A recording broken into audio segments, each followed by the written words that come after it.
Aujourd'hui, Consomax s'intéresse à la sécurité dans les sports en eau vive. Rafting, canoë-kayak ou canyoning, ces activités sportives en eau vive attirent des milliers d'adeptes en France.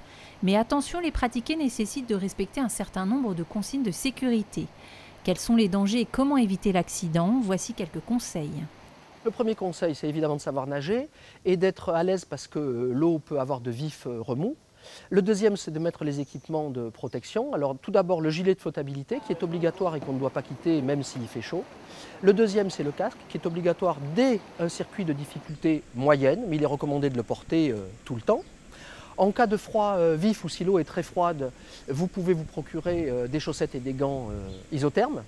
Si vous n'êtes pas assuré de rentrer avant la nuit, il faut renoncer à votre randonnée car ce serait très dangereux. Et enfin, il faut demander les numéros de secours utiles en cas d'accident et bien mettre son téléphone portable dans une boîte étanche. Sachez que les rivières sont classées par niveau de 1 à 6 en fonction de leur difficulté croissante.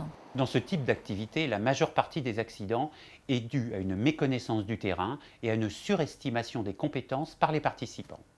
En canoë-kayak, comme en rafting, comme en canyoning, on peut être confronté à des rochers, à des barrages, voire même être surpris par des crues.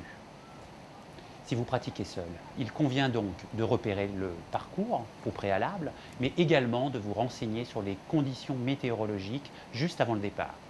Si vous louez le matériel, n'hésitez pas à demander tous ces renseignements aux loueurs.